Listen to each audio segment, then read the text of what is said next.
صدق الله مولانا العظيم.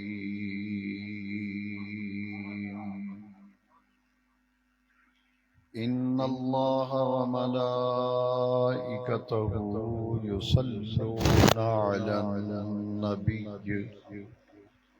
يا أيها الذين آمنوا صلوا عليه وسلموا تسليما. الصلاة والسلام عليك يا سيدي يا رسول الله وعلى آلك وأصحابك يا سيدي يا خاتم النبيين.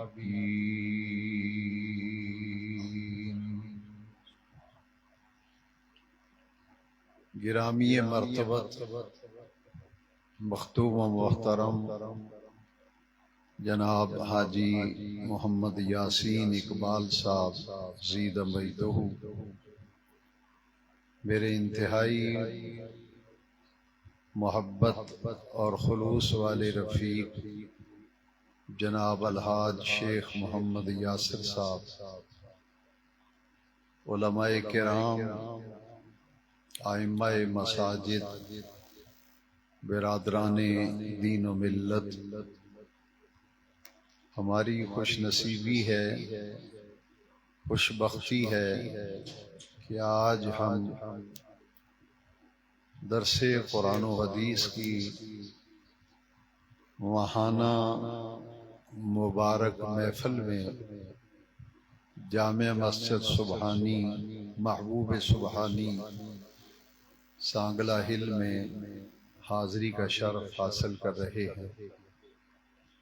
اس مسجد کی پوری انتظامیہ اور امام و خطیب، میں دل کی گہرائیوں سے ان کا شکریہ ادا کرتا ہوں کہ وہ اس درس قرآن و حدیث کی سرپرستی فرماتے ہیں اور ان کے تعاون اور ان کی محبت اور ان کے خلوص کی وجہ سے ہر مہینے ہم یہاں جمع ہو کر قرآن مجید اور حدیث پاک کی مفید باتیں، مفید تعلیم سیکھنے سمجھنے کی کوشش کرنے کے لیے جمع ہوتے ہیں. اللہ رب العزت عالمی ادارہ نور الاسلام حلقہ سانگلہ ہل کے ہمارے تمام احباب، تمام رفقا، تمام ساتھی جو بڑی محنت سے، بڑی عقیدت و محبت سے اور بڑے خلوص سے، پوری دل جمی کے ساتھ اور استقامت کے ساتھ اس مبارک سلسلے کو جاری رکھے ہوئے ہیں، اللہ تعالیٰ میرے ان تمام ساتھیوں، تمام دوستوں، تمام رفقا، تمام احباب کو اللہ تعالیٰ جزائے خیر عطا فرمائے. یہ درس قرآن و حدیث چونکہ ماہ شوال المکرم میں منعقد ہو رہا ہے اور شوال المکرم کی 15 تاریخ کو تاریخ اسلام کا دوسرا بڑا معرکہ پیش آیا. تاریخ اسلام میں جتنی بھی جنگیں حضور کی ظاہری حیات طیبہ میں لڑی گئیں، جن جنگوں کے اندر نبی کریم علیہ السلام کی ظاہری حیات مبارکہ میں وہ جنگیں لڑی گئیں اور حضور ان میں بنفس نفیس خود تشریف لے گئے، ان جنگوں کو غزوہ کہتے ہیں، غزوہ. اور جو جنگ حضور کی ظاہری حیات طیبہ میں لڑی گئی لیکن حضور اس میں کسی وجہ سے تشریف نہ لے گئے تو اس جنگ کو سریہ کہتے ہیں. غزوہ اور سریہ میں یہ فرق ہے کہ غزوہ وہ جنگ ہے جو حضور کی ظاہری حیات طیبہ میں لڑی گئی اور حضور اس میں بنفس نفیس خود تشریف لے گئے، اور سریہ اس جنگ کو کہتے ہیں جو حضور کی ظاہری حیات طیبہ میں جنگ لڑی گئی، مگر اس میں نبی کریم علیہ السلام کسی وجہ سے تشریف نہ لے گئے۔ غزوات میں سے جو 2 غزوے ہیں وہ بڑے عظیم اور بڑے مارکے تھے۔ ان میں سے پہلا غزوہ جو ہے تاریخ اسلام کا پہلا حق اور باطل کا مارکہ، اسے تاریخ اسلام میں غزوہ بدر کے نام سے جانا اور پہچانا جاتا ہے۔ اور 1 سال بعد جو دوسرا تاریخ اسلام کا بڑا مارکہ پیش آیا اسے غزوہ احد کہتے ہیں۔ غزوہ بدر یہ بدر کے مقام پہ لڑے جانے والی جنگ ہے، جس میں مسلمانوں کی تعداد صرف 313 تھی، اور کفار کا لشکر جو ہے وہ کم و بیش 1000 افراد پر مشتمل تھا۔ اہل ایمان نے 3 گنا زیادہ بڑے لشکر کے ساتھ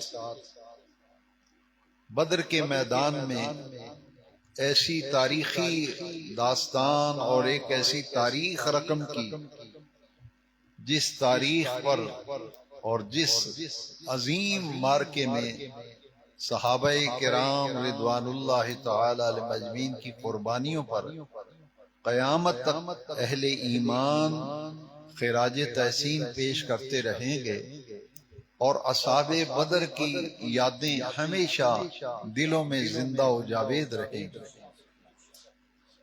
اس مارکے کا ذکر بھی رب ذوالجلال نے قرآن مجید میں فرمایا، وَلَقَدْ نَصَرَكُمُ اللَّهُ بِبَدْرٍ وَأَنْتُمْ أَذِلَّةٌ، البتہ تحقیق اللہ نے تمہاری مدد کی بدر کے میدان میں جب تم بے سر و سامان تھے۔ بے سر و سامانی کا یہ عالم تھا کہ پورے لشکر کے پاس 8 تلواریں تھیں لڑنے کے لیے۔ اہل ایمان اور اہل اسلام کا لشکر 313 ہے، اور لڑنے کے لیے تلواریں صرف 8، اور زرہیں جو تھیں وہ صرف 6 تھیں تعداد، 2 گھوڑے تھے صرف سواری کے لیے۔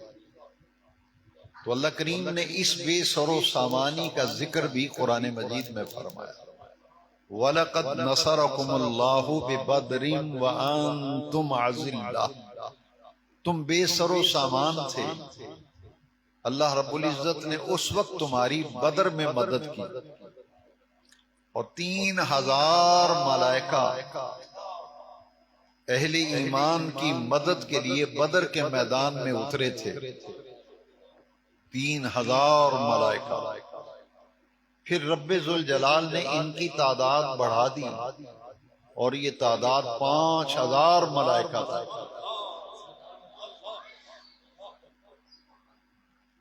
اور یہ وہ عظیم مارکہ ہے غزوہ بدر، جس میں 70 کافر مارے گئے تھے، 70 کافر مارے گئے تھے، اور جو شہید ہوئے تھے اہل ایمان وہ صرف 14 تھے۔ شہدائے بدر کی تعداد 14، ان میں سے کچھ مہاجرین صحابہ تھے، کچھ انصار صحابہ تھے۔ اہل اسلام کو غلبہ ہوا، اور رسول اللہ صلی اللہ علیہ وسلم کا سب سے بڑا دشمن اور اسلام کے راستے میں ہر مرحلے پر رکاوٹیں پیدا کرنے والا اور مسلمانوں پر عرصہ حیات تنگ کرنے والا رسول اللہ صلی اللہ علیہ وسلم کا وہ دشمن جس کے بارے میں حضور نے فرمایا ایک موسیٰ علیہ السلام کی امت کا فرعون تھا، یہ میری امت کا فرعون ہے۔ وہ ابو جہل، عمر بن حشام، ابو جہل جسے کہتے ہیں، یہ بدر کے میدان میں مارا گیا تھا، اور اللہ رب العزت نے اہل اسلام کو غلبہ عطا فرمایا۔ بدر میں جو مسلمانوں کو غلبہ ملا، یہ فرشتوں کا جو نزول ہوا تھا بدر میدان میں، 3000 ملائکہ، پھر تعداد بڑھائی گئی، پھر 5000 ملائکہ۔ ظفر علی خان نے بدر کی کامیابی پر بڑی ہی خوبصورت بات کی۔ وہ کہتے ہیں کہ فضائے بدر پیدا کر، فضائے بدر پیدا کر، فرشتے تیری نصرت کو اتر سکتے ہیں گردوں سے قطار اندر قطار اب بھی۔ وہ فضائے بدر 8 پہرا روزہ ہے مسلمانوں کا، 17 رمضان المبارک کو، سن 2 ہجری میں غزوہ بدر ہوا، رمضان شریف کی 17 تاریخ تھی، 8 پہرے روزے تھے، کل 313 افراد کے پاس 8 تلواریں، جیسا کہ میں نے ابھی عرض کیا۔ تو کفار میدان سے بھاگ گئے، مسلمانوں کو فتح حاصل ہوئی، اور اس غزوہ بدر کی دھاک پورے عرب پر بیٹھ گئی۔ عرب کے بڑے بڑے قبائل جو ہیں ان کے دل دہل جاتے تھے کہ مسلمان جب مکہ سے ہجرت کر کے مدینہ آئے ہیں، انہوں نے اپنی ایک ریاست قائم کر لی ہے، اسلامک اسٹیٹ قائم ہو گئی ہے، جسے ریاست مدینہ کہتے ہیں۔ یہ حضور نے قائم کی تھی مدینہ منورہ میں۔ پھر بدر کے مارکے میں جو غلبہ ہوا تھا، کفار کو شکست ہوئی تھی، جتنے عرب قبائل تھے ان پر اسلام کا روب اور دبدبہ دلوں پر دھاک بیٹھ گئی۔ پھر کیا تھا، دیکھتے ہی دیکھتے قبائل جو ہیں وہ اسلام میں داخل ہونے لگے، اور مسلمانوں کی تعداد روز بروز بڑھتی چلی گئی۔ قریش مکہ یہ سوچنے پہ مجبور ہو گئے کہ وہ لوگ جن کو ہم نے مکے سے نکالا تھا، وہ اپنی جائیدادیں جہاں چھوڑ گئے، کاروبار یہاں چھوڑ گئے، ماں باپ اور قبیلے یہاں چھوڑ گئے۔ یہ مدینہ جانے کے بعد اتنے طاقتور ہو گئے کہ مکے کے بڑے بڑے سردار بدر کے میدان میں مارے گئے، اور اسلام دن بدن پھیل رہا ہے، اسلام کو فروغ ہو رہا۔ لہذا قریش مکہ نے سر جوڑے اور بیٹھے کہ بدر میں جو شکست ہوئی ہے اس کا بدلہ لینا ہے۔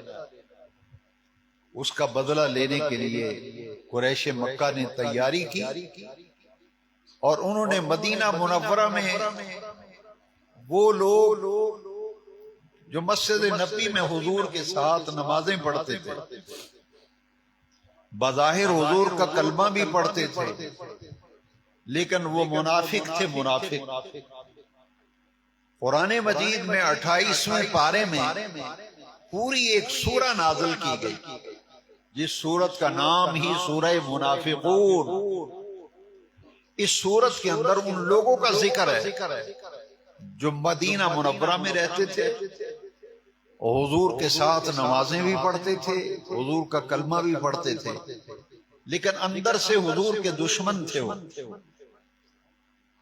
اور منافق ہوتا ہی وہ ہے جو بظاہر کلمہ بھی پڑھے، نمازیں بھی پڑھے، مسجدوں میں بھی حاضری دے، لیکن اندر سے نبی کریم علیہ السلام سے بغض رکھے، عداوت رکھے۔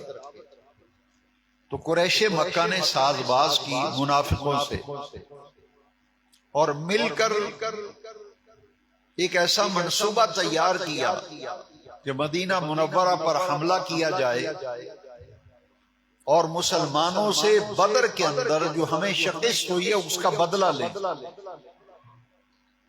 اس کے لیے ایک لشکر تیار کیا گیا۔ وہ بہت بڑا لشکر جو ہے وہ مدینہ منورہ پر حملہ آور ہونے کے لیے مدینہ شریف کا جو مشہور و معروف پہاڑ ہے جبل احد، یہ مدینہ منورہ کا وہ عظیم پہاڑ ہے جبل احد، جو بھی حج کرنے جاتا ہے، عمرہ کرنے جاتا ہے، تو وہ جبل احد کی زیارت کرتا ہے۔ اسی جبل احد کے دامن میں ایک بہت وسیع و عریض میدان ہے، جس میدان میں یہ جنگ لڑی گئی، یہ غزوہ ہوا، جس کو تاریخ اسلام میں غزوہ احد کہتے ہیں۔ بدر کے میدان پہ جو مارکہ ہوا تھا اسے غزوہ بدر کہتے ہیں۔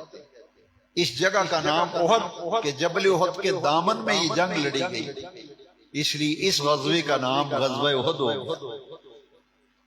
یہ شوال کے مہینے میں معروف روایات کے مطابق 15 شوال کو یہ جنگ لڑی گئی۔ اس جنگ میں حضور جب مسجد نبوی شریف سے اسلامی لشکر، اسلامی فوج لے کر مسجد نبوی سے روانہ ہوئے تو کم و بیش 360 کے قریب منافق بھی تھے جو اس لشکر میں شامل تھے، لیکن جبل احد کے جب قریب پہنچے تو ان منافقوں نے ایک بہانہ بنایا کہ ہم نے نبی کریم علیہ السلام سے یہ ایک درخواست پیش کی تھی، ایک تجویز رکھی تھی کہ ہم مدینہ شریف کے اندر رہیں، اگر کافر حملہ کریں گے تو ہم دفاع کریں گے، لیکن حضور نے ہماری بات نہیں مانی اور چند جوان صحابہ جو ہیں ان کی بات کو اہمیت دی نبی کریم علیہ السلام نے، لہذا ہم تو جا رہے ہیں واپس۔ وہ منافق چونکہ ساز باز کی ہوئی تھی تو راستے سے جتنے منافق تھے ان کا جو سردار تھا اس کا نام ابن ابی تھا، ابن ابی رئیس المنافقین، یہ سب سے بڑا منافق تھا اور منافقوں کا سردار تھا، جس کا ذکر رب العالمین جل مجد الکریم نے قرآن مجید میں بھی فرمایا۔ یہ اپنے تمام ساتھیوں کو لے کر راستے سے ہی واپس چلا گیا، لہذا مسلمانوں کے حوصلے پست نہیں ہوئے بلکہ ان کے جانے سے صحابہ کرام کے حوصلے اور بلند ہو گئے۔ وہ سمجھ گئے کہ خالص اور ناخالص کی پہچان ہو گئی، مومن اور منافق کی پہچان ہو گئی۔ جتنے بھی منافق ہیں وہ تو سارے واپس چلے گئے، اور جو مخلص اور جو صاحب ایمان لوگ تھے جن کے ایمان کی گواہی عرش والے رب نے قرآن میں دی ہے، صرف وہ لوگ حضور کے ساتھ رہ گئے جن کے ایمان کی گواہی بے نیاز رب نے قرآن میں دی۔ لہذا جبل احد کے دامن میں جب میرے آقا کریم پہنچے تو مدینہ شریف کے جبل احد کے ایک طرف جبل احد ہے، درمیان میں میدان ہے۔ جنہوں نے حج کیا ہے، عمرہ کیا ہے، حاجی محمد یاسر صاحب ماشاءاللہ حج کیا ہوا ہے، حاجی یاسین اقبال صاحب اور بہت سے دوست یہاں حاجی موجود ہیں عمرہ کرنے والے۔ ذرا تصور کریں نا، ایک طرف جبل احد ہے اور درمیان میں وہ میدان ہے جہاں غزوہ ہوا تھا، جنگ ہوئی تھی، اس کی دوسری طرف ایک بلند سا ٹیلہ نظر آتا، اس کا نام ہے جبل رمات۔ یہاں نبی کریم علیہ السلام نے 50 تیر انداز، کتنے؟ 50 تیر انداز، جن کو تیر چلانے میں بڑی مہارت حاصل تھی، ان تیر اندازوں کا ایک دستہ حضور نے جبل رمات پہ کھڑا کر دیا اور حضور نے فرمایا کہ فتح ہو جائے یا شکست،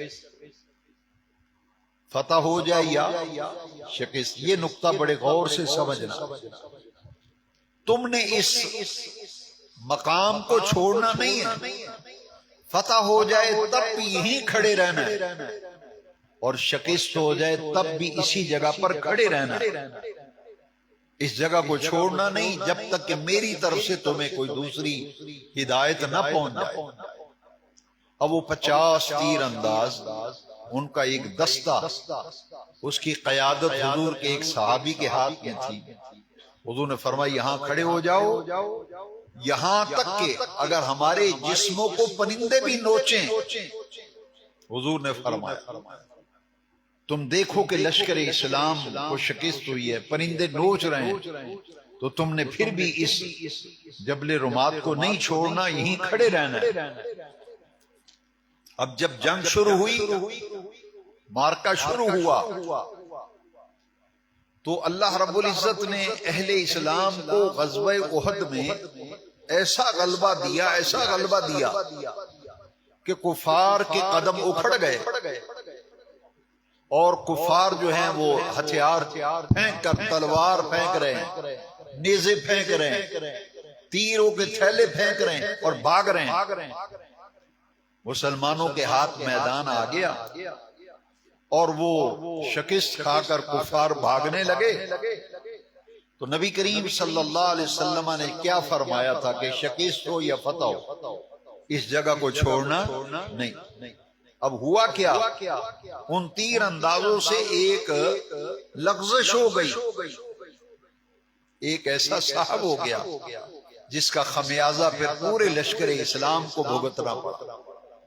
وہ غلطی کیا تھی، وہ لغزش کیا تھی کہ نبی کریم علیہ السلام کے فرمان سے صرف نظر کیا اور توجہ دوسری طرف ہو گئی، اور ہوا یہ کہ جب دشمن بھاگ رہا تھا، کفار بھاگ رہے تھے، مسلمانوں کو فتح ہو رہی تھی، تو وہ جو 50 تیر انداز تھے انہوں نے کہا کہ اب چونکہ فتح ہو گئی ہے، دشمن بھاگ رہا ہے، تو وہ نیچے اتر آئے۔ ان میں سے کچھ لوگ کھڑے رہے اور زیادہ نیچے اتر آئے، اور انہوں نے کیا کیا، وہ مال غنیمت جمع کرنے لگے۔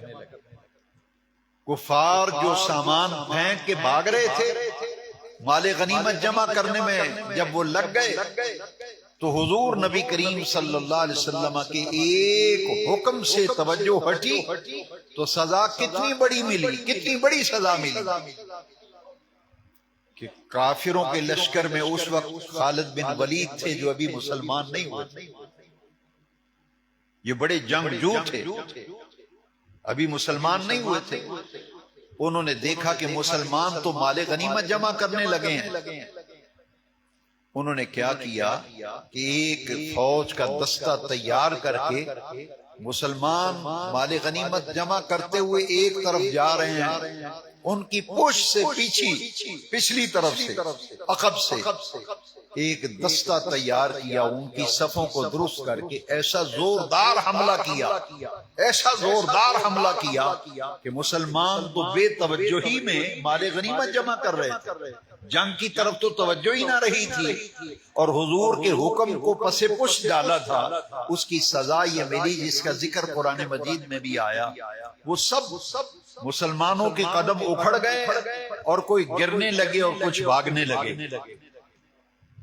اسی دوران، اسی کشمکش میں میرے نبی کریم علیہ الصلوۃ والسلام کو بھی زخم آیا، حضور بھی زخمی ہوئے، کیونکہ مسلمانوں کے قدم اب اکھڑ گئے تھے، فتح شکست میں بدل گئی تھی، اور مسلمان پریشان ہو گئے، اور نتیجہ یہ نکلا کہ 70 صحابہ کرام، 70 اجلہ صحابہ کرام وہ غزوہ احد کے اندر وہ شہید ہو گئے۔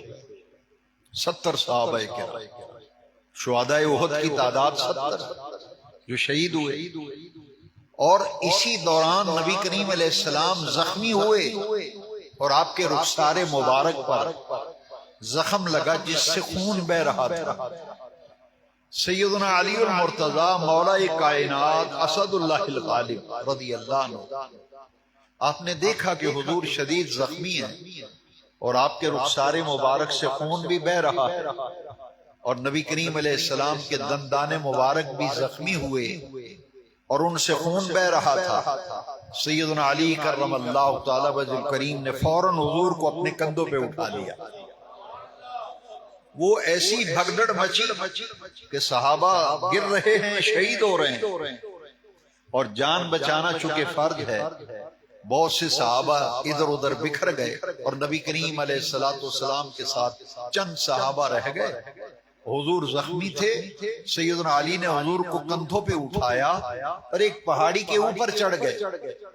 جب اوپر چڑھ رہے تھے تو دیکھا کہ حضور کو کہاں لے جایا جائے، تو اس پہاڑی کے اندر اللہ رب العزت نے خود بخود ایسا اللہ کریم کا کرم اور نبی کریم علیہ السلام کا معجزہ ظاہر ہوا کہ اس پہاڑی کے اندر ایک ایسی غار بن گئی، دیکھتے ہی دیکھتے شگاف پڑ گیا کہ حضرت علی کرم اللہ تعالی وجہ الکریم مولا کائنات حضور کو اٹھا کر اس کے اندر تشریف لے گئے، اور نبی کریم علیہ السلام کی مرہم پٹی کی گئی، کپڑے کی ٹاکی لے کر اسے جلایا گیا، اس کی راکھ بنائی گئی۔ حضرت سنان بن مالک رضی اللہ تعالی، مالک بن سنان حضور کے پاس آئے اور عرض کیا یا رسول اللہ صلی اللہ علیہ وسلم، یہ آپ کے رخسار سے خون بہ رہا ہے، اگر آپ اجازت دیں تو یہ میں خون بند نہ کر دوں۔ حضور مسکرائے، مسکرا کے پوچھا تو کیسے بند کرے گا؟ یہ خون جو بہ رہا ہے اسے کیسے بند کرے گا؟ انہوں نے کہا حضور آپ ایک دفعہ اجازت دے کر تو دیکھیں، اجازت دے کر تو دیکھیں، پھر دیکھیں میں کیسے بند کرتا ہوں۔ حضور نے مسکرا کر جب اجازت دی تو صحابی رسول جو ہیں اپنا منہ جو ہے اس زخم کے اوپر رکھ کر وہ خون چوس لیتے ہیں۔ جب خون کو چوس لیا جو بہ رہا تھا تو خون بند ہو گیا۔ انہوں نے کپڑے کی سوتی کپڑے کی ایک ٹاکی تھی، چھوٹا سا ٹکڑا، اسے آگ میں جلا کر اس کی راکھ بنا کر حضور کے رخسار پہ لگا دیا۔ اس دوران مسلمانوں کے حوصلے اس لیے پست ہوئے، جو میدان سے منتشر ہوئے تھے اس کی ایک بڑی وجہ یہ تھی کہ پورے لشکر کے اندر یہ افواہ پھیلا دی گئی قد قتل محمد صلی اللہ علیہ وسلم، یہ افواہ پھیل گئی کہ حضور کو شہید کر دیا گیا ہے، حضور کو شہید کر دیا گیا ہے، حضور کو شہید کر دیا گیا۔ اب صحابہ کرام نے یہ سوچا کہ جب حضور ہی شہید کر دیے گئے ہیں تو اب ہمارا لڑنا کس کے لیے ہے؟ اس وجہ سے حوصلے پست ہوئے اور وہ فتح جو ہے وہ شکست میں بدل گئی۔ حضرت سیدنا علی کرم اللہ تعالی وجہ الکریم حضور کو غار میں چھوڑ کے آئے اور چند صحابہ وہاں پہرا دینے لگے، حضور کے پاس موجود تھے۔ سیدنا علی ایک چٹان کے اوپر کھڑے ہوئے، آپ نے فرمایا لوگوں سنو، حضور شہید نہیں کیے گئے، حضور شہید نہیں کیے گئے، میں اپنی آنکھوں سے دیکھ کے آیا ہوں، ہمارے آقا کریم اب بخیر و عافیت غار کے اندر تشریف فرما۔ جب یہ لوگوں کو علم ہوا کہ حضور تو شہید نہیں ہوئے تو پھر مسلمان جڑنے لگے اور پھر قدم جمنے لگے اور سب جو منتشر ہو گئے تھے اکٹھے ہونے لگے۔ تو حضور نے جو فرمایا تھا کہ 50 تیر انداز جبل رومات پہ رہیں گے، فتح ہو یا شکست چھوڑنا نہیں ہے۔ بس غفلت اتنی سی ہوئی کہ تھوڑی سی توجہ ہٹی، انہوں نے سمجھا کہ اب فتح ہو گئی ہے، کام ختم ہو گیا، لہذا اتر کر مال غنیمت جمع کرنے لگے۔ تو حضور کے فرمان سے عدم توجہ کی وجہ سے وہ فتح جو ہے وہ شکست کے اندر تبدیل ہو گئی۔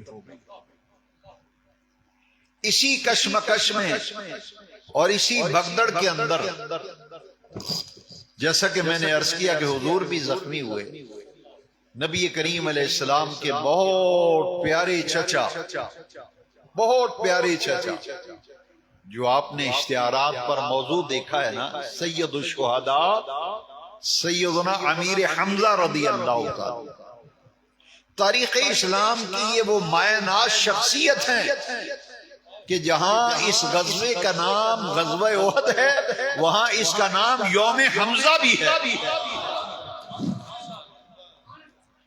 تاریخ کی کتابیں پڑھیں تو وہاں 15 شوال کو احد کے دامن میں جو غزوہ ہوا اس کا نام غزوہ احد بھی ہے اور یوم حمزہ بھی ہے، اس لیے کہ اس جنگ میں اسلام کا وہ جرنیل اعظم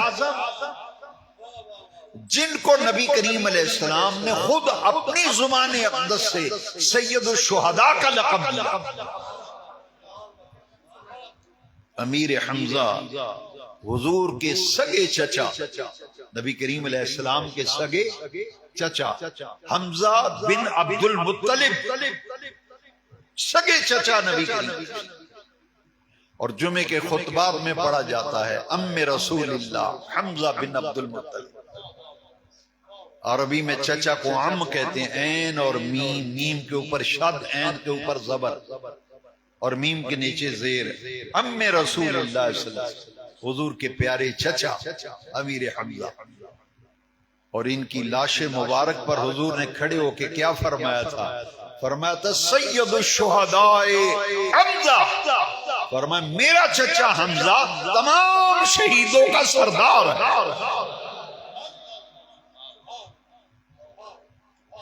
اور آپ کی شہادت بڑی دردناک شہادت۔ شہدائے احد کی تعداد میں نے بتائی آپ کو 70، ان میں بڑے بڑے جلیل القدر صحابی تھے، لیکن یہ 3 وہ ہیں جن کی ایک ہی قبر کے اندر تینوں کو دفن کیا گیا۔ ایک حضرت عبداللہ بن جحش، ایک سیدنا مصعب بن عمیر رضی اللہ۔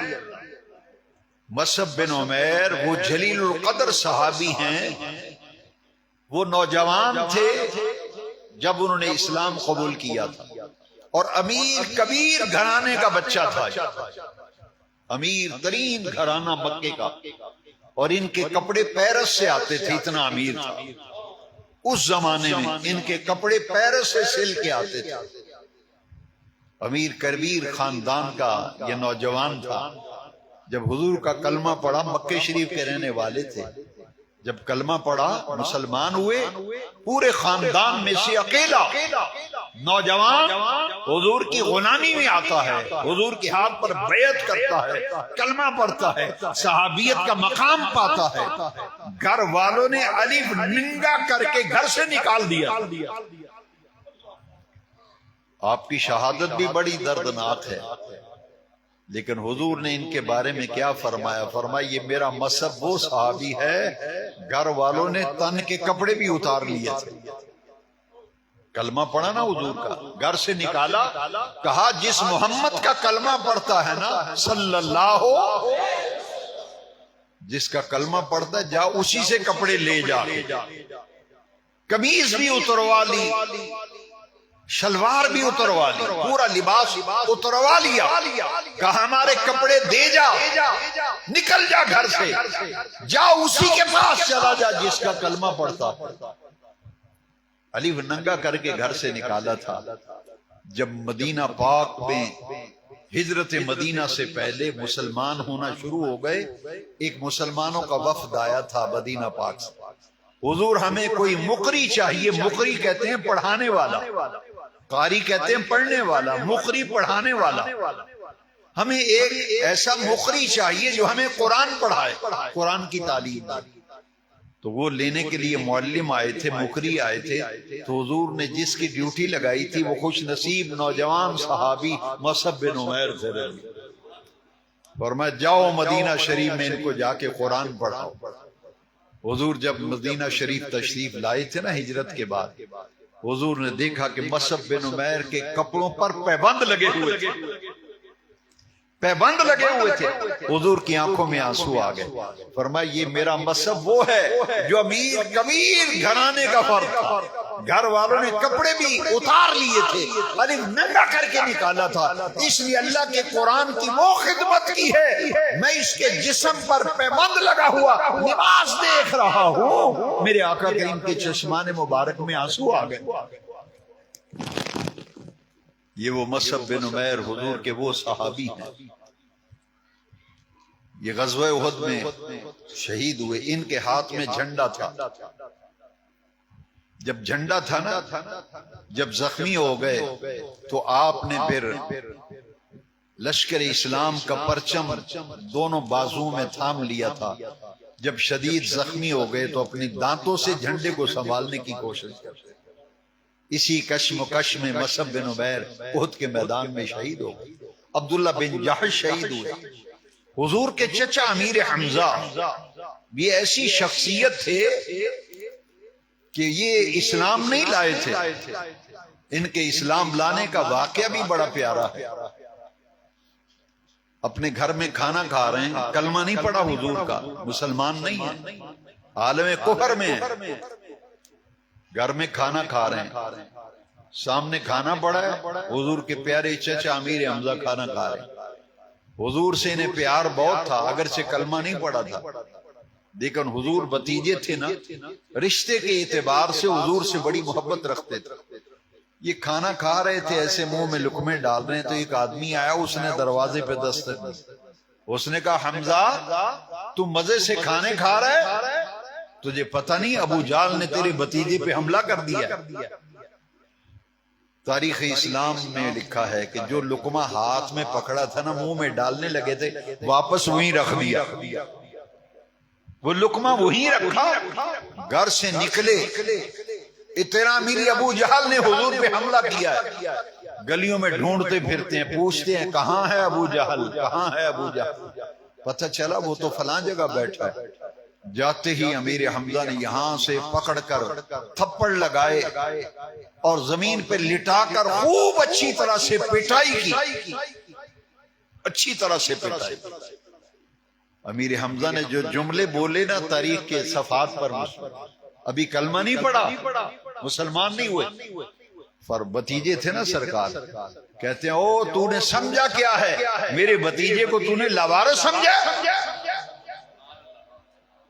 تو نے لوارث سمجھا ہے۔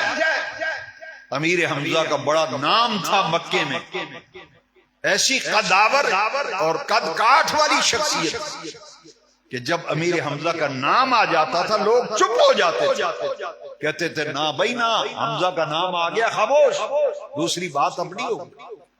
اتنی عزت تھی، اتنا قد کاٹ تھا، خوب مارا ابو جہل کو، لو لہان کر دیا۔ اس نے کہا خبردار آج کے بعد میرے بھتیجے کی طرف میری آنکھ سے بھی دیکھا میں آنکھیں نکال دوں گا۔ خوب پٹائی کر کے سیدھے حضور کے گھر آئے اور نبی کریم علیہ السلام سے آ کے کہتے ہیں بھتیجے مجھے پتہ چلا تھا ابو جہل نے حملہ کیا ہے، تمہیں مبارک ہو، میں نے تمہارا بدلہ لے لیا ہے، میں نے بدلہ لے لیا، میں خوب پٹائی کر کے آیا ہوں، خوب پٹائی کر کے آیا ہوں۔ امیر حمزہ نے جب یہ جملے بولے تو سرکار نے پتہ کیا فرمایا، چچا مجھے تو کوئی خوشی نہیں، تو نے میرا بدلہ لیا ہے تو مجھے کوئی۔ اب اندازہ لگائیں یہ ان کے لیے بڑا غیر متوقع جواب تھا نا، تو پھر چچا چچا تھا نا، کہا بھتیجے آپ کو کوئی خوشی نہیں، میں نے تو آپ کا بدلہ لے لیا ہے، خوب پٹائی کر کے آیا ہوں۔ انہوں نے کہا چچا مجھے تو کوئی خوشی نہیں ہے، میرا بدلہ بھی لیا تو میں خوش نہیں ہوں۔ تو چچا جان نے پتہ کیا کہا پیارے بھتیجے محمد صلی اللہ علیہ وسلم یہ بتا تو کس بات پر خوش ہے، تیری خوشی کس بات میں ہے؟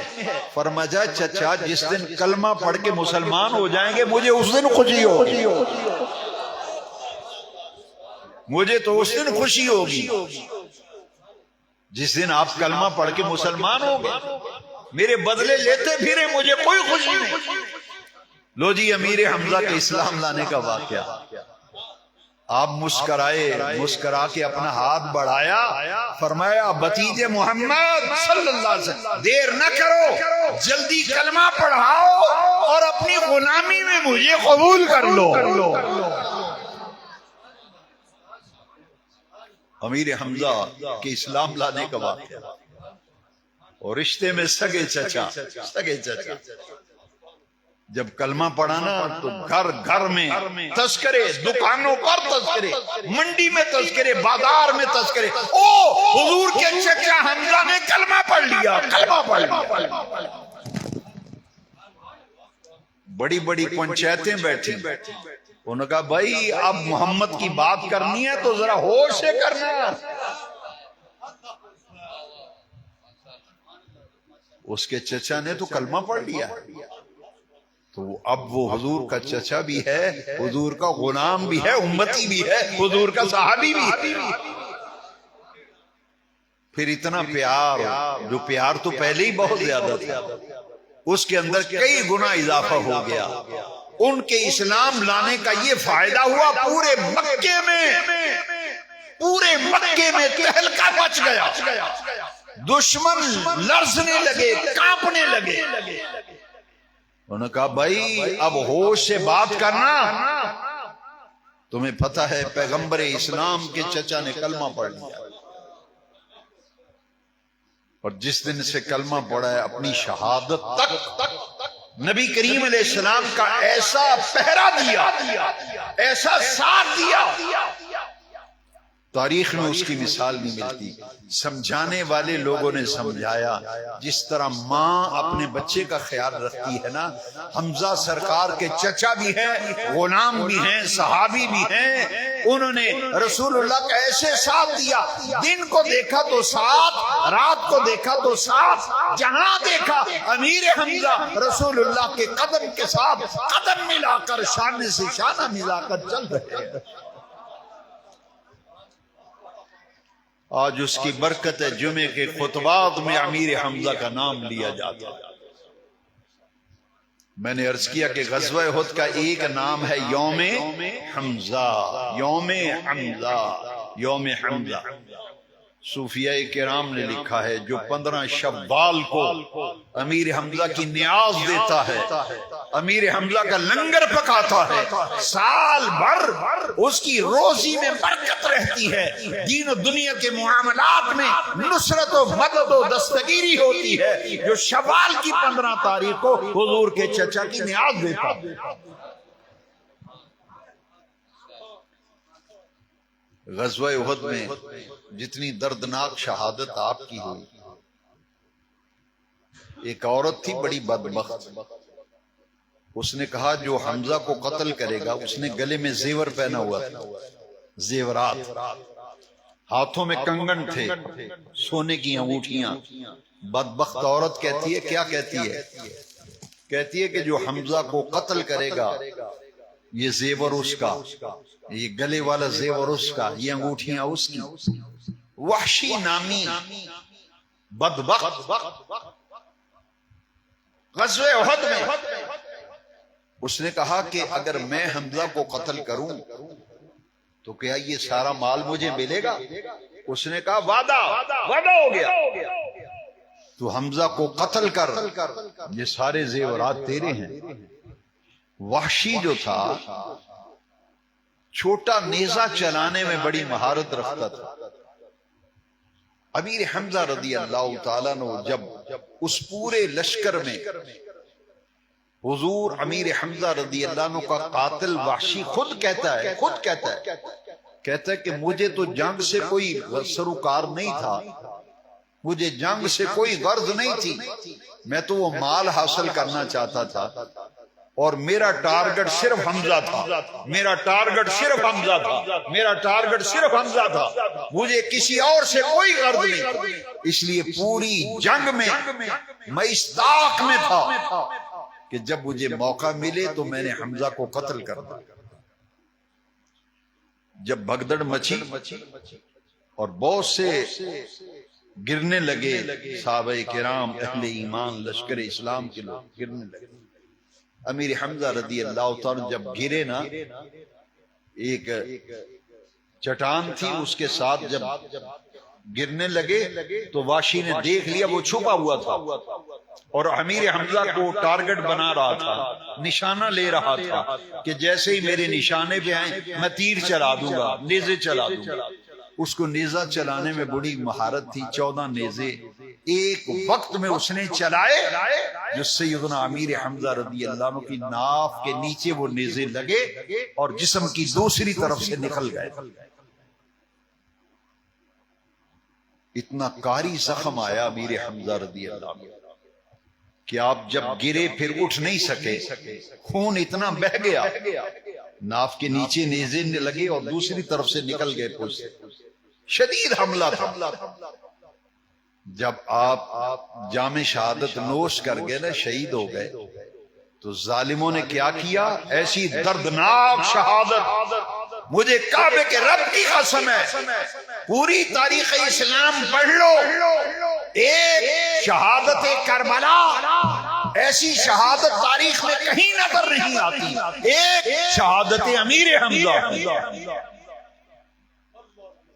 ظالموں، شہید تو پہلے ہو گئے، اب کیا چاہتے ہو؟ امیر حمزہ حضور کے چچا جان جب شہید ہو گئے تو ظالموں نے آپ کی دونوں آنکھیں نکال دی، دونوں آنکھیں نکال دی، دونوں کان کاٹ دیے، زبان کاٹ دی، ناک کاٹ دی، اور امیر حمزہ رضی اللہ عنہ کا پیٹ چاک کیا شہادت کے بعد۔ یہاں حلقوم سے لے کر ناف تک امیر حمزہ کا پیٹ چاک کیا گیا، انتڑیاں نکال کر زمین میں بکھیر دی گئی۔ حضور کے پیارے چچا امیر حمزہ، ان کا کلیجہ نکال کر چبایا، اور جو کٹے ہوئے اعضاء تھے امیر حمزہ کے رضی اللہ، ان کے دونوں کان، دونوں آنکھیں، ناک دھاگے میں پرو کر وہ بدبخت خاتون اپنے گلے میں ہار ڈال کر حضور کے سامنے سے گزرتی ہے، حضور کو تکلیف دینے کے لیے۔ حضور کے سامنے سے جب گزری، حضور نے فرمایا کون ہے تم میں سے جو میرے چچا کی خبر دے؟ حضور وہ تو شہید کر دیے گئے، ان کی لاش مبارک کا مسلح بنا دیا گیا۔ عربی میں مسلح اسے کہتے ہیں کہ لاش کی بے حرمتی کی جائے، آنکھیں نکالی جائیں، جسمانی اعضاء کو کاٹا جائے، اسے کہتے ہیں لاش کا مسلح بنا دیا گیا۔ جب پتہ چلا نا تو نبی کریم علیہ السلام نے فرمایا مجھے لے چلو میرے پیارے چچا کی لاش پر۔ جب آقا کریم آئے نا تو حضور نے دیکھا چچا کی آنکھیں نکلی ہوئی ہیں، ناک کٹی ہوئی ہے، دونوں کان کٹے ہوئے ہیں، زبان بھی کاٹ لی گئی ہے۔ میرے آقا کریم کی صحابہ کہتے ہیں ہم نے زندگی بھر حضور کو کبھی اتنا گریہ و زاری کرتے ہوئے نہیں دیکھا جتنا امیر حمزہ کی شہادت پر حضور نے آنسو بہائے، اور ان کے سرانے کی طرف کھڑے ہو کر حضور نے فرمایا سید الشہداء حمزہ، سید الشہداء حمزہ، فرمایا میرا چچا حمزہ تمام شہیدوں کا سردار ہے۔ تاریخ اسلام میں جتنے بھی شہید ہیں ان میں سے سید الشہداء کا لقب امیر حمزہ کے لیے حضور نے اپنی زبان اقدس سے ارشاد فرمایا۔ سیدنا امام حسین رضی اللہ عنہ کو سید الشہداء کربلا کہا جاتا ہے، یہ لقب امت کی طرف سے دیا گیا، سید الشہداء کربلا۔ امام علی مقام سیدنا امام حسین کا لقب یہ زبان امت سے دیا گیا، اور امیر حمزہ وہ ہیں جن کو زبان رسالت سے سید الشہداء کا۔ حضور نے فرمایا میں ایک چچا کے بدلے میں 70 کافر ماروں گا، میرے ایک چچا شہید کیا گیا، میں اس کے بدلے میں 70 کافر ماروں گا۔ عرش والے رب نے فرمایا نہیں محبوب، ایک کے بدلے میں ایک کے بدلے میں ایک۔ اب اس کا ظہور پھر کیسے ہوا؟ تمام شہداء بدر میں سے امیر حمزہ رسول اللہ کے چچا وہ ہیں جن کی 70 مرتبہ نماز جنازہ پڑھی گئی، 70 مرتبہ۔ 70 صحابہ غزوہ احد میں شہید ہوئے تھے، تو امیر حمزہ کی لاش مبارک ایسی تھی کہ اٹھا کر دوسری جگہ لے جانا ممکن نہ تھا، لاش مبارک کا مسلح بنا دیا گیا، اٹھا کر کسی اور جگہ لے جانا ممکن نہ تھا، لہذا جب بھی حضور کسی شہید کا جنازہ پڑھاتے تو امیر حمزہ کی لاش سامنے ہوتی، 70 مرتبہ حضور کے چچا امیر حمزہ کی نماز جنازہ حضور، لہذا کسی اور لگا لے جانا ممکن نہ تھا۔ مصعب بن عمیر، عبداللہ بن جحش، جہاں امیر حمزہ شہید ہوئے تھے اسی جگہ قبر تیار کی گئی۔ آپ جب سلام پیش کرتے ہیں نا جبل احد میں، حاجی ذرا تصور کریں، عمرہ کرنے والے، جب آپ شہداء احد کے قبرستان اور مزارات پر سامنے کھڑے ہو کے سلام عرض کرتے ہیں السلام علیکہ یا سید الشہداء، السلام علیکہ یا شہداء احد، السلام علیکہ یا مصعب بن عمیر، السلام علیکہ یا عبداللہ بن جحش۔ تمام شہداء کو ہر حج کرنے والا، عمرہ کرنے والا جب مدینہ پاک زیارت کے لیے جاتا ہے، شہداء احد کو جا کے سلام عرض کرتا ہے۔ ہر سال جس دن غزوہ احد ہوا حضور شہدائے احد کے مزارات پہ تشریف لے جاتے اور ہر بدھ کے دن، ہر بدھ والے دن حضور شہدائے احد کی قبروں پہ جاتے تھے، وہاں جا کے دعا مانگا کرتے تھے۔ سید الشہداء امیر حمزہ حضور کی پھوپھی جان حضرت صفیہ بنت عبد المطلب، یہ امیر حمزہ کی ہمشیرہ ہیں۔ جب انہیں پتہ چلا نا میرا بھائی حمزہ شہید ہو گیا ہے، تو انہوں نے کہا اپنے بیٹے سے کہ جاؤ حضور سے اجازت لے کے آؤ، میں بھائی کی لاش دیکھنا چاہتی ہوں۔ ان کے بیٹے آئے نا، حضور نے فرمایا نانا، عورتوں کے دل نرم ہوتے ہیں، وہ اپنی بھائی کی لاش کو مسلح دیکھے گی، برداشت نہیں کر سکے گی، صدمہ برداشت نہیں ہوگا، لہذا روکو روکو۔ صفیہ بنت عبد المطلب نہیں آنے دیں۔ جب حضرت صفیہ آ رہی تھی تو ان کے بیٹے نے آگے ایسے کر دیا کہ نہ اماں جان نہ، حضور نے منع کیا، آپ نے نہیں جانا، آپ سے حوصلہ نہیں پائیں گی، برداشت نہیں ہوگا۔ انہوں نے زور سے بیٹے کے سینے پہ دھکا دیا، کہا ایک طرف ہو جا۔ فرماتی ہیں میں جانتی ہوں حضور نے کیوں منع کیا ہے، میں اللہ سے وعدہ کرتی ہوں بے صبری نہیں کروں گی۔ جس وجہ سے حضور نے منع کیا ہے نا وہ میں جانتی ہوں، فرمایا پیچھے ہٹ جا، مجھے بھائی کی لاش تو دیکھنے دے نا۔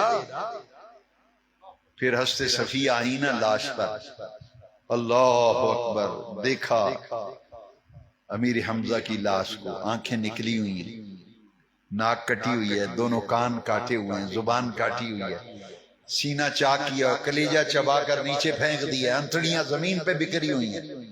میرے آقا نے فرمایا میں اپنے چچا حمزہ کا مقدمہ اللہ تعالیٰ کی عدالت میں پیش کرنے جا رہا ہوں۔ حضرت صفیہ چونکہ بہن تھی نا ہمشیرہ، حضور میں نے ایک چادر رکھی ہوئی ہے، وہ رکھی تو اپنے لیے تھی، اگر اجازت فرمائیں وہ منگوا نہ لوں میں اپنے بھائی کے کفن کے لیے۔ حضور نے اجازت دے دی کہ ہمشیرہ ہے ذرا زخموں پہ مرہم ہو جائے، فرمایا منگوا لو وہ چادر۔ جب وہ چادر منگوائی گئی نا، سانگلہ ہل کے حضور کے عاشقوں، امیر حمزہ کے سر پہ ڈالی جاتی تو پاؤں ننگے ہو جاتے، پاؤں پہ چادر ڈالی جاتی تو سر ننگا ہو جاتا۔ حضور وہ جو چادر آئی ہے بطور کفن، وہ سر پہ ڈالتے ہیں تو پاؤں ننگے ہو جاتے ہیں، پاؤں پہ چادر ڈالتے ہیں تو سر ننگا ہو جاتا ہے۔ حضور کریں تو کیا کریں؟ میرے آقا نے فرمایا سر پہ چادر ڈال دو، اور جو پاؤں ہیں مدینہ منورہ کی گھاس، مدینہ منورہ کی گھاس ازخر، تھوڑی سی گھاس لے آؤ اور میرے چچا کے پاؤں میں ڈال دو، یہ آخری کفن ہے جو امیر حمزہ کو ملا۔ کیونکہ شہید کو نہ غسل دیا جاتا ہے نہ کفن دیا جاتا ہے، شہید جس لباس میں جام شہادت نوش کرتا ہے وہی اس کا کفن ہوتا ہے۔ لیکن لاش مبارک کو ڈھانپنے کے لیے چادر منگوائی گئی ہمشیرہ صاحبہ کی، سر پہ ڈالتے ہیں تو پاؤں ننگے، پاؤں پہ ڈالتے ہیں تو سر ننگے۔ میرے آقا نے فرمایا میرے چچا کو اسی حالت میں دفن کر دو۔ یہ تینوں مزارات، تینوں قبریں جبل احد کے دامن میں اکٹھی ہیں۔ حاضرین محترم، اسی لیے غزوہ احد کا ایک نام ہے یوم حمزہ۔ اس دن بڑی بڑی قربانیاں ہوئیں، بڑی بڑی شہادتیں ہوئیں، مگر یہ دن امیر حمزہ کے نام رہا، ان کے نام رہا۔ جیسی دردناک شہادت دامن احد میں حضور کے چچا کی ہوئی، کسی اور کی ایسی دردناک شہادت نہ تھی، اس لیے غزوہ احد کا دوسرا نام ہے یوم حمزہ۔ اور ان کا مقام کیا ہے؟ مدینہ شریف کا جتنا بھی روحانی نظام آج چل رہا ہے، جتنا بھی باطنی روحانی نظام چل رہا ہے، وہ کون چلا رہا ہے؟ ان کا لقب ہے گورنر مدینہ، امیر حمزہ۔ ایک ان کا لقب ہے والی مدینہ۔ جاؤ اولیاء اللہ سے پوچھو، صوفیاء سے پوچھو، مدینہ طیبہ کا باطنی نظام اور روحانی نظام سارے کا سارا کون وہ سید الشہداء حمزہ ام رسول اللہ، یہ گورنر مدینہ بھی ہیں، یہ والی مدینہ بھی۔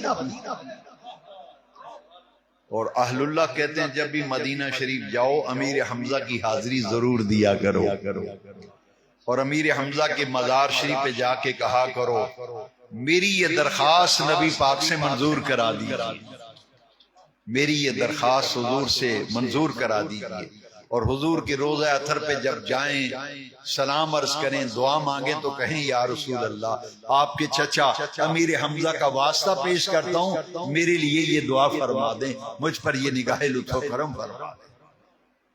15 شوال امیر حمزہ کی نیاز دو اپنے گھروں میں حسب توفیق، اس کی برکت سے اللہ تبارک و تعالی بڑی ہی برکتوں سے نوازے گا۔ اور یہ آیت کریمہ آج کے درس کی جو میں نے تلاوت کی ہے اسی پر ختم کرتے ہیں کہ 70 شہداء بدر، اور جبل احد جانتے ہیں وہ پہاڑ ہے، حضور نے فرمایا ہوا جبل یحبنی وحبہ، فرمایا دنیا والو احد پہاڑ مجھ سے محبت کرتا ہے، میں احد پہاڑ سے محبت کرتا ہوں۔ احد پہاڑ کا کیا مقام ہے جس کے متعلق آمنہ کے لال فرماتے ہیں یہ وہ پہاڑ ہے، وہ یحبنی جو مجھ سے محبت کرتا ہے، وہ حبہ میں احد پہاڑ سے محبت کرتا ہوں۔ اور اسی لیے مدینہ شریف کے زائرین مدینہ منورہ جبل احد کی بھی زیارت کرتے ہیں، شہداء احد کی زیارت کرتے ہیں، انہیں سلام پیش کرتے ہیں۔ یہ شوال کے مہینے میں غزوہ احد ہوا، شہادت امیر حمزہ ہوئی، جس پر میں نے مختصر سی گفتگو کی۔ میری دعا ہے کہ اللہ سبحانہ و تعالی سید الشہداء امیر حمزہ رضی اللہ عنہ ان کی شہادت کے دن کے فیضان سے اللہ ہماری حاضری بھی بارگاہ حمزہ میں قبول فرما لے، ان کا جو ذکر خیر ہوا، ان کی شہادت پر جو گفتگو ہوئی اللہ قبول فرما۔ یہ 70 شہداء جب شہید ہوئے نا تو انہوں نے کہا دیکھو جی ان کے 70 مارے گئے، 70 لوگ مارے گئے، 70 لوگ مارے گئے، 70 لوگ مارے گئے۔ بے نیاز رب نے اسی وقت قرآن میں آیت اتار دی۔ یہ آیت شہداء احد کے حق میں نازل ہوئی، اور اس وقت نازل ہوئی جب کفار نے بک بک کی نا، ادھر عرش والے رب نے آیت نازل کر دی، وَلَا تَحْسَبَنَّ الَّذِينَ قُتِلُوا فِي سَبِيلِ اللَّهِ أَمْوَاتًا، ان لوگوں کو جو اللہ کے راستے میں قتل کر دیے جائیں ہرگز مردہ گمان بھی نہ کرو۔ وہ آیت سورہ بقرہ والی وہ اور موقع پہ نازل ہوئی، وَلَا تَقُولُوا لِمَن يُقْتَلُ فِي سَبِيلِ اللَّهِ أَمْوَاتٌ، جو اللہ کے راستے میں قتل کیے جائیں انہیں مردہ مت کہو، بل احیاء، وہ زندہ ہیں، وَلَٰكِن لَا تَشْعُرُونَ، تمہیں شعور نہیں۔ لیکن یہ آیت چونکہ شہداء احد کے حق میں نازل ہوئی، اس آیت میں فرمایا وہاں کہا گیا شہید کو مردہ مت کہو، جو اللہ کے راستے میں قتل ہو جائیں انہیں مردہ مت کہو۔ یہاں کہا گیا وَلَا تَحْسَبَنَّ الَّذِينَ قُتِلُوا فِي سَبِيلِ اللَّهِ أَمْوَاتًا، جو اللہ کے راستے میں قتل کیے جائیں انہیں مردہ گمان بھی نہ کرو، انہیں مردہ خیال بھی نہ کرو، انہیں مردہ تصور بھی نہ کرو، بل احیاء، وہ تو زندہ ہیں، وہ تو زندہ ہیں، عند ربہم یرزقون، اپنے رب کے پاس رزق پا رہے ہیں۔ بل احیاء عند ربہم یرزقون، وہ تو اپنے رب کے پاس انہیں رزق دیا جا رہا ہے۔ فرحین بما آتاہم اللہ من فضل، ان شہیدوں پر، اللہ کے راستے میں جان دینے والوں پر جو اللہ کا فضل ہے نا، اس پر شہید تو جنت میں خوشیاں منا رہے ہیں۔ اور شہید کو شہادت کے وقت اللہ کا دیدار ہوتا ہے، شہید کو شہادت کے وقت اللہ کا دیدار ہوتا ہے۔ امیر حمزہ سید الشہداء غزوہ احد یہ شوال کے مہینے میں ہوا۔ چند باتیں وقت کی گنجائش کے مطابق عرض کی، اللہ تعالیٰ قبول و منظور فرمائے اور آپ سب حضرات کو بہت برکتیں دے، بہت عزتیں دے۔ جو محبت سے دور و دراز سے اور گرد و نواح سے درس قرآن میں شرکت کے لیے آئے ہیں، میں صمیم قلب سے سب کے لیے دعا گو ہوں۔ اللہ رب العزت سب کو عزتیں دے، برکتیں دے۔ جیسا کہ آپ کے علم میں ہے کہ ہر انگریزی